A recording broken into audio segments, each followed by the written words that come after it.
So, female ejaculation, this is a question men are asking me a lot. It's also something coming up like a lot in Google searches, and it's just amazing and fantastic that men are taking an interest now in female pleasure when we consider that female pleasure had literally been sort of criminalized for the last 1,000 years or more. So even 20 years ago, people mostly didn't know what female ejaculation is, and now people are just starting to talk about it. So let's just look a little bit into the physiology and anatomy of what it is.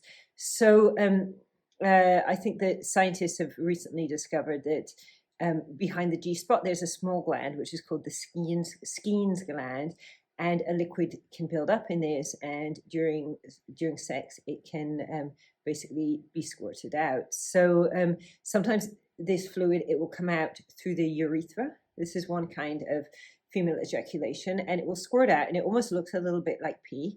And it can squirt out like pretty profusely. Like, I mean, some women can have like a liter or two of this liquid basically come out. It's also possible for women to ejaculate out of the cervix. So this tends to be like more of a creamy ejaculation. Doesn't tend to be as much, but it can be. And it's possible that there's some other points that women may ejaculate out of. There still is like a lot of research that needs to be done into this, but possibly from the A spot and maybe from another place as well. So the question that often comes, and I've explained this in a blog on my website, like in a lot of detail, which you might find interesting to go over it to really understand about the science of female ejaculation. That basically, it can and does come out due to pressure being applied onto the Skene's gland, which is basically through G-spot massage, having the G-spot massaged.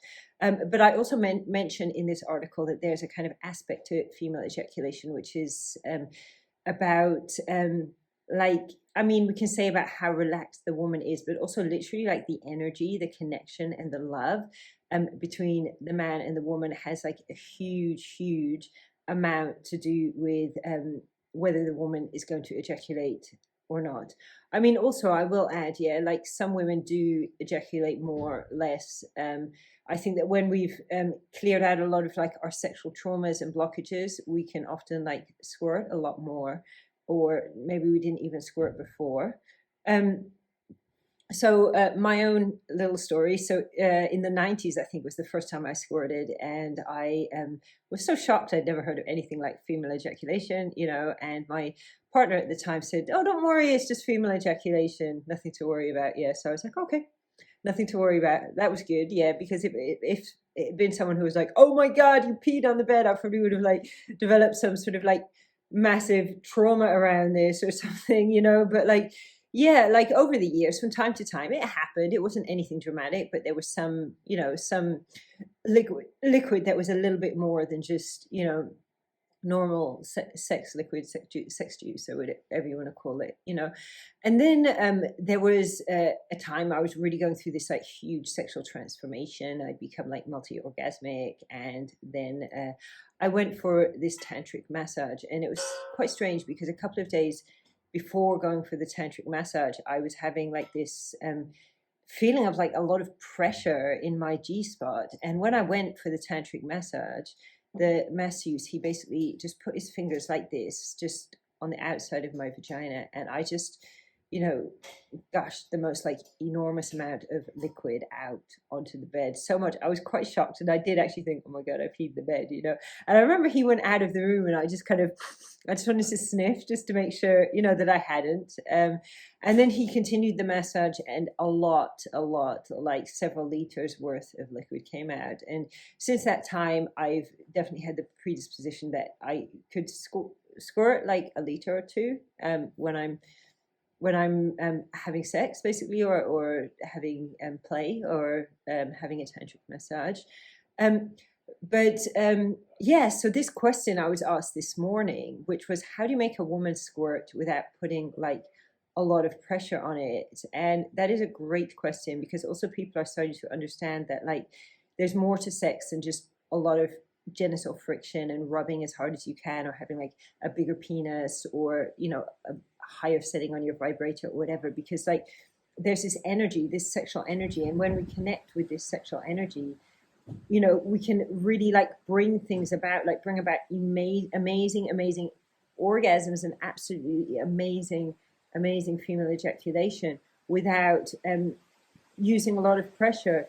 So, you know, there's the obvious technique everybody knows about, like the G-spot massage. I think everybody knows by now at least.